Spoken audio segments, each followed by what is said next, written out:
Hello, good morning to everyone.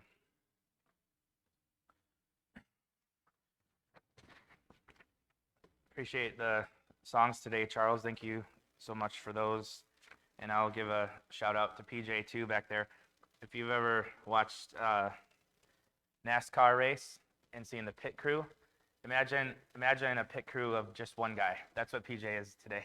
So he's jumping back and forth from chair to chair, screen to screen, and making it happen. So appreciate that, PJ. Uh, Today we are in Matthew chapter 6, in the first 18 verses there. I want to start by just reading the first 4 verses, and then we'll introduce the sermon here. The first 4 verses of Matthew 6 say, "Beware of practicing your righteousness before men to be noticed by them. Otherwise you have no reward with your Father who is in heaven. So when you give to the poor, do not sound a trumpet before you do so, as the hypocrites do in the synagogues and in the streets, so that they may be honored by men. Truly I say to you, they have their reward in full. But when you give to the poor, do not let your left hand know what your right hand is doing, so that your giving will be in secret, and your Father who sees what is done in secret will reward you." So that's the first section of 3 in Matthew 6. Charles already alluded to the structure here. We have a section about giving, or almsgiving, classically called. And then a section about prayer, which we read in the scripture reading today, featuring the Lord's Prayer as the centerpiece of this and the centerpiece of the whole Sermon on the Mount. And finally, finishing up this section with some comments about fasting. So almsgiving, prayer in the middle as a centerpiece of everything, and fasting. So that's what we're going to be looking at today. But you notice there's a certain word that stands out here 7 times, and that's not by accident, a very biblical number, as you know. 7 times in these 18 verses, there comes the word reward. Now behind that is a couple different Greek words, but that's just the Greek text, and Jesus isn't speaking Greek anyway. But translated throughout in English, as we read it, reward. 7 times. So that reward thing is underscored in this text. Rewards relating to practicing your righteousness before others to be noticed by them, versus giving to the poor in secret. Rewards about prayer and how we do that. Rewards about fasting. And each time Jesus says there's 2 different sets of rewards here. 2 different sorts of reward. There's a choice. You get a choice between types of reward. There is praise, honor, glory from other human beings, and they'll think you're awesome, and they'll praise you for it. But in Jesus' mind, that turns out to be kind of empty and not really a fulfilling reward. And then there's another reward, a different reward, the other choice, that's from God. Now this reward is undisclosed, right? He doesn't say, and here's the reward I'm talking about, the one from God. And we could kind of put some things together, and that's what we'll be doing in this sermon, talking about what that reward is from God. But the foundation of this text is Jesus giving us a choice. You can do spiritual activities and behavior, and you're going to get a reward. It's this kind of reward, or it's this kind of reward, and you get to choose. Do you want this fleeting, empty sort of reward where people think that you're awesome, and that's really what you wanted to get out of this, is for people to think better of you? Or is there a different reward that you're seeking? All right, so that's the premise of our text today. Reward. Now, as we introduce the topic, I want to ask a question. Would you follow Jesus? Would you be a Christian if there were no reward at all involved for your faith, for your service, for your devotion, for your honoring God bearing his image, helping others, loving your neighbor as yourself, would you still have chosen to follow Jesus if there was no reward at all? And in this context, let's just put it as the afterlife. No such thing as afterlife at all. Would you still choose to follow God? And why? I think that strikes at the heart of what Jesus is talking about and some of the things we'll discuss in our sermon today. What are we doing it for some sort of reward? And then I also have on the other side of that thought the comment of William Barclay, who wrote this commentary on Matthew in the 1950s. And he says, we have to be careful that we don't become more spiritual than Jesus when we're talking about this stuff. Jesus talks about a reward, and he doesn't have a problem with doing that. So there's a balance here. Yes, it is. It's pretty virtuous to say I would follow God, or I would be a parent, or I would be a spouse, or whatever it is, and just do that even though there would never be a reward from it. That's a virtuous thing to say, and I think it's important to think about that. Am I doing it just for some sort of reward? But also, Jesus says, yeah, there is a reward here.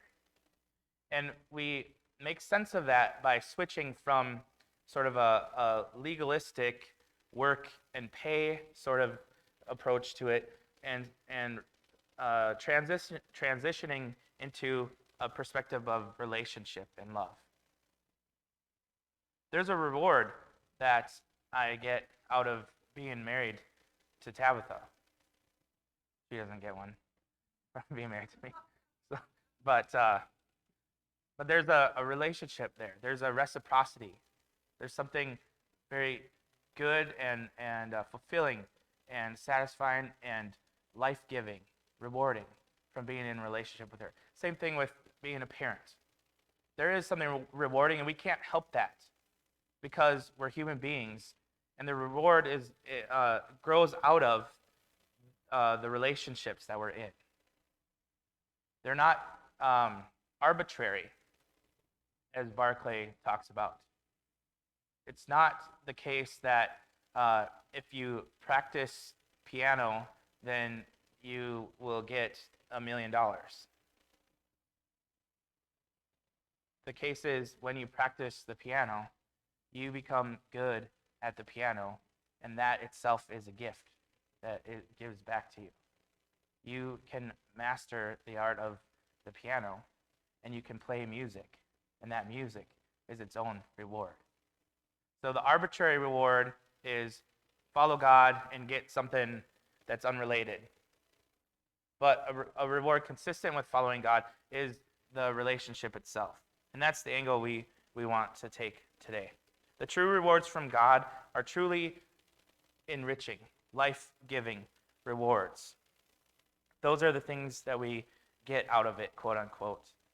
And the rewards come to us, and they come to others as well as we live out these godly ways. And these rewards connect us with knowing and enjoying God himself. That's the bottom line. So if you get nothing else out of the sermon, we're going to explore some different angles of reward here. But the bottom line is that the reward connects up with knowing and enjoying God himself, and by extension, others made in the image of God. That's the reward. Jesus ties into classic language of ethics in the Beatitudes just a chapter earlier when he uses what we translate as this word blessed. It's really just about happiness in the deepest sense of the word, happy. Happy are those who. Happiness comes to. All right, we like to use the word blessed. But that happiness or that blessedness is a true consequence of following Jesus, just as he says. But that formula for blessedness or happiness or reward is turned on its head.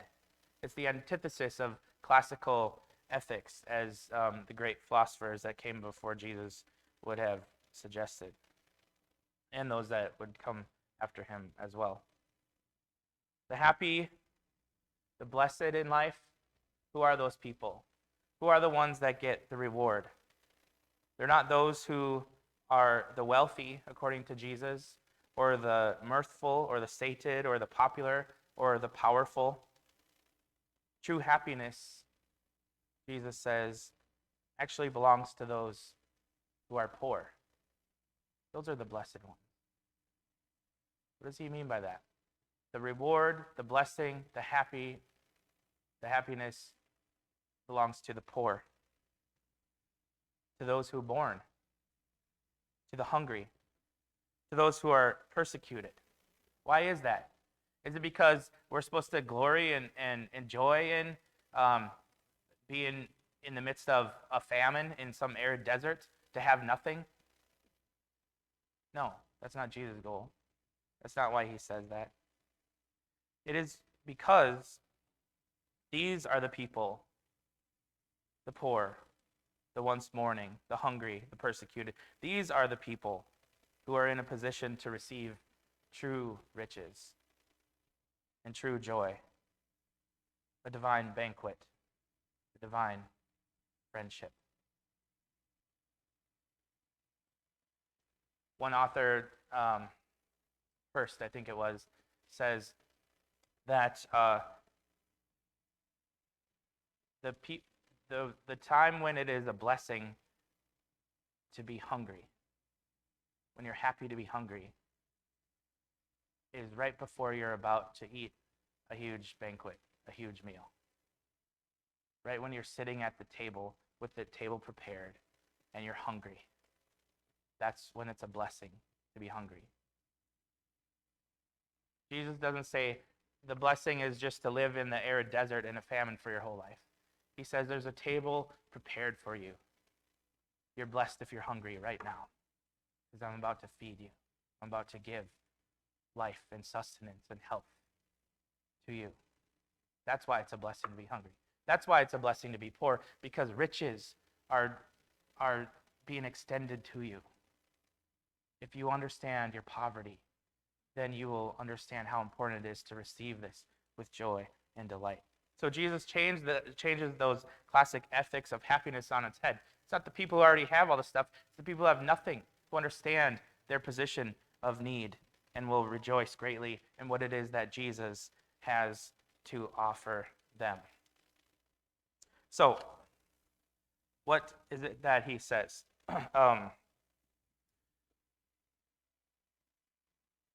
Hurst, again, says in one place, he says, the ultimate reward is being the kind of person who can enjoy God.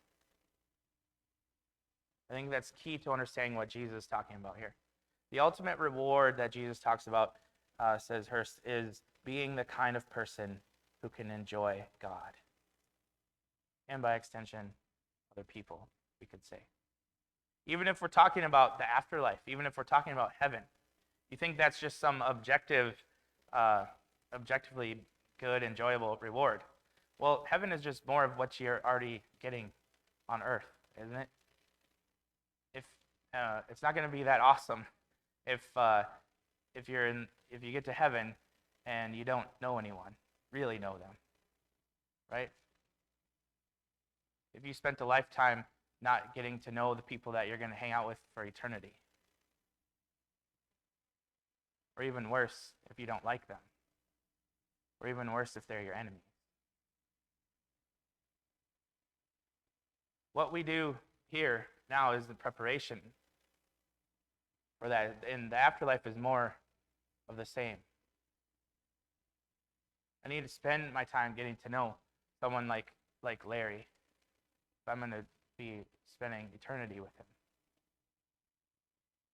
And if he's my enemy, I need to forgive him. And if he is my brother in Christ, we need to share life together and know each other. Important. How much more so about God? If God's a stranger by the time I enter into the afterlife, what is that going to be? But if he's my friend, if I enjoy him truly, that makes all the difference.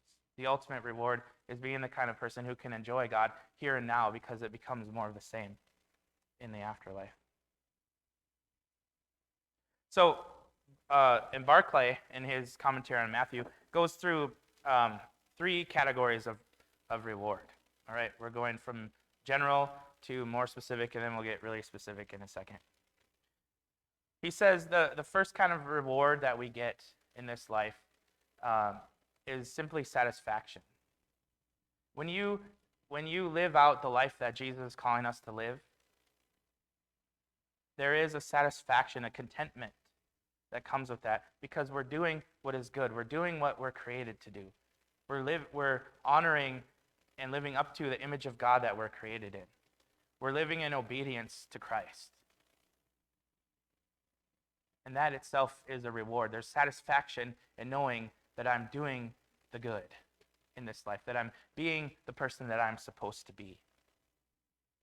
Secondly, Barclay says that one of the rewards of honoring God and living the way that he calls us to live is that we, in turn, receive more work, more responsibility, more opportunities to do the will and the work of God. One of the first and probably still one of my favorite jobs I ever had when I was in late high school and early college, I worked at this sub sandwich place called Herbert and Gerbert's. It's basically like Jimmy John's except way cooler. And those were the early days when not too many Subway sandwich places offered delivery service, but we did. And I was a delivery driver there eventually. But the first time I ever worked there, the first day, they told me to come in, and it was during the lunch rush hour. And it was just overwhelming. You got to learn all these different sandwiches to make, and you know the process and the protocol and the health and safety and all this stuff, and learn how to do the money and all this stuff. And it was a bit overwhelming, but over time I figured it out and I got used to it. And then I became a delivery driver. Okay, they entrusted me with more, and that was awesome because this I worked the night shift. Okay, and this place was like in a downtown with a college university downtown, Appleton, Wisconsin, and our store would stay open until 2 a.m. And so I would work that night shift as a delivery driver, driving around in a car, just listening to 90s rock music all night and delivering sub sandwiches, sometimes getting tips. It was awesome. I loved it. And I did a good job. And I was a good worker, and I was a hard worker. And my boss recognized that. And eventually, I was given greater responsibility for that. And I became the night manager. I was in charge of closing the store. That was more responsibility. Now I have to do all the dishes and take care of the money and deposit the stuff in the bank and clean the whole place, and lock up and make sure everything's taken care of. That's a lot more responsibility. You get that because you're doing good. You're doing the right thing. So Barclay says one of the rewards that God gives us when we're following him is more work, more opportunities to do good. And finally, he talks about the reward of seeing God in the here and now, and seeing God in what he calls passing into God's nearer presence. That's what he means about the afterlife. Seeing God here and now, and then eventually passing into God's nearer presence in the end. Now, what about specifically the 3 categories here? The almsgiving, the prayer, the fasting. I just want to run through a list of what different commentators say, and this is kind of a generic list, but here are some rewards that we get out of giving, first of all, generosity. One of the rewards we get out of being practical givers to others is that we learn to trust in the provision of God in our life. We also are given victory over the power of money, the power of possessions, the power of consumerism, the, the, the great God of our day. We're given victory over the powers of comfort, of trust in ourselves when we learn to give to others and to do it for these reasons. Not for people to think I'm awesome, but because I really want to overcome these powers that pull at me, the powers of comfort and consumerism and money. But ultimately, there is the reward of fostering compassion for others. Jesus uses the language of having a good eye, having eyes to see. Having a good eye means I'm able to see people who are in need.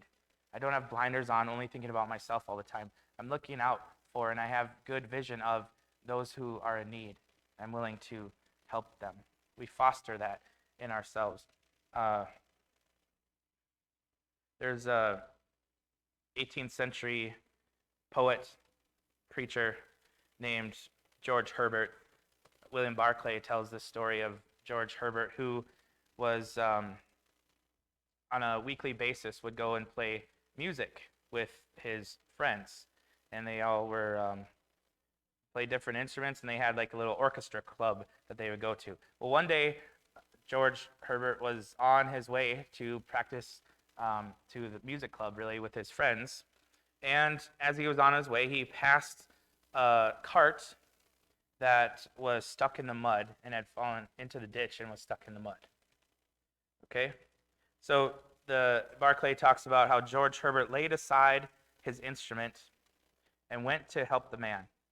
It was a long job to get the cart out of the mud, and he finished the job, but he was totally covered with mud, and it took a long time to do it.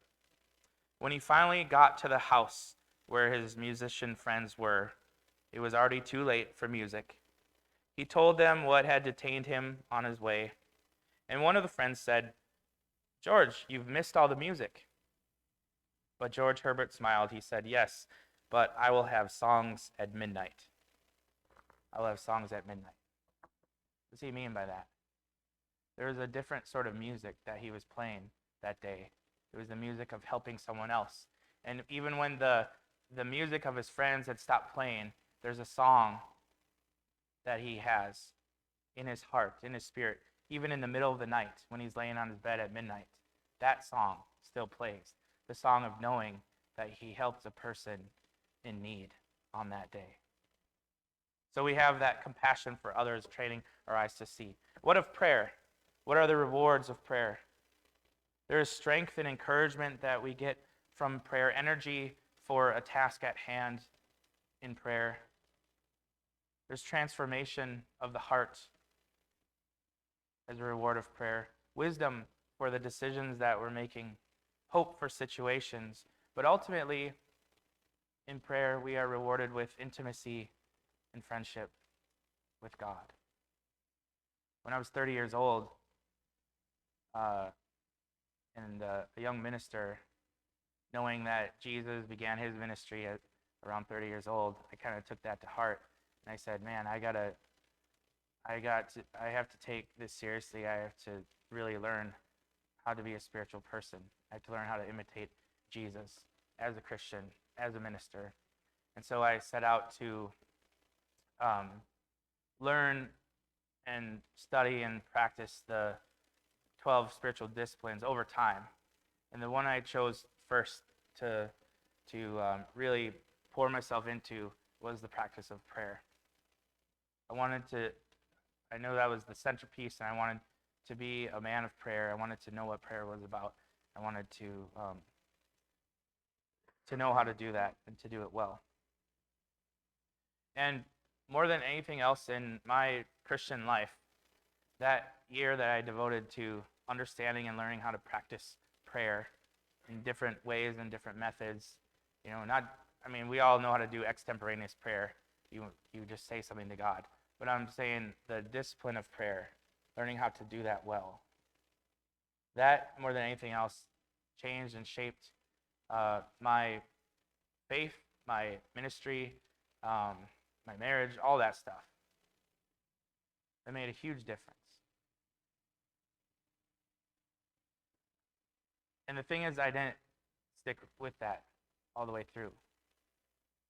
And to be really honest, I haven't, for various reasons, been a man of prayer like I once was. Not in recent years. And there's a huge difference. You can ask my wife. I become a worse person when I'm not a man of prayer. And I become a much better person. I become more like Christ when I am constantly disciplined in the practice of prayer in my life.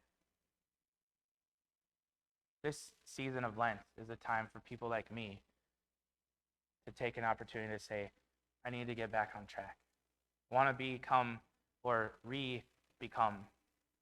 restore that thing that I have been, or maybe just become that for the first time in my whole life.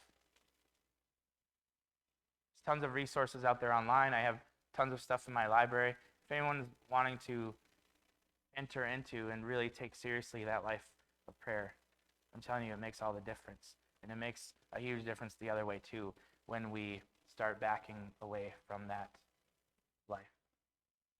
I want to take this time of year leading up to Easter to recommit myself to being a man of prayer.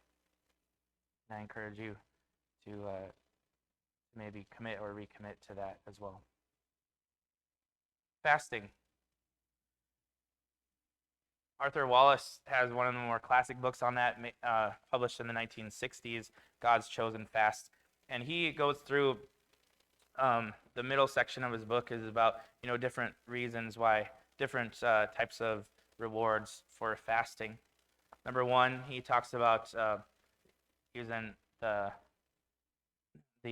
old language to buffet the body, to train our minds to be in control of our feelings, not the other way around.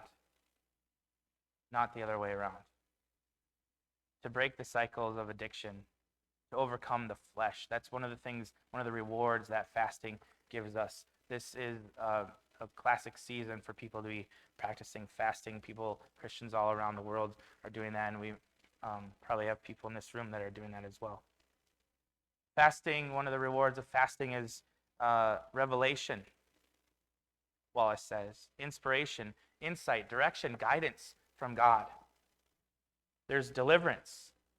He delivers us from things. And setting free the captives. That's what Isaiah 58 was about, right? The whole point of Isaiah 58 is to say, you think that fasting is just some way that you just go through the motions and then God gives you stuff? You think that's what fasting is about?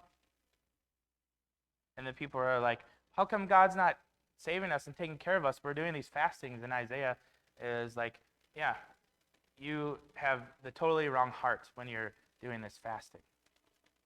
Fasting is about setting free the captives.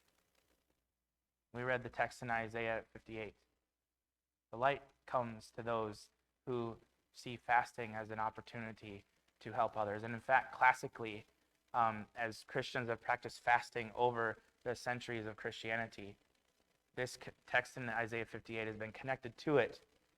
And one of the rules of fasting is whatever money I would spend on the food I'm not eating, I give to someone in need.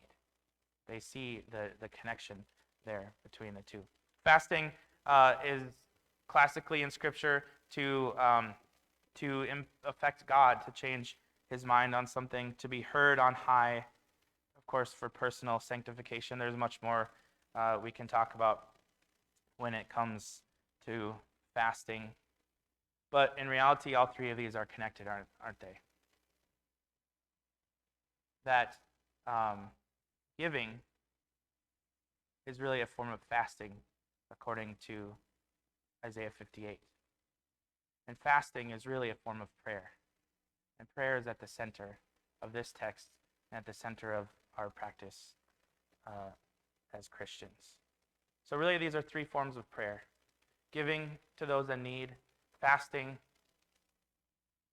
prayer, We're talking about prayer. We're talking about knowing God. We're talking about intimacy with God. I want to finish with just this little insight by Barclay, and we'll conclude with this. It's a couple of paragraphs. He's going through talking about reward. The second thing which is necessary to remember is that the highest reward never comes to him who is seeking it. If a man is always seeking reward, always reckoning up that which he believes himself to be earning, then he will in fact miss the reward for which he is seeking. And he will miss it because he is looking at God and looking at life in the wrong way. A man who is always calculating his reward is thinking of God in terms of a judge or an accountant. And above all, he is thinking of life in terms of law. He's thinking of doing so much and earning so much.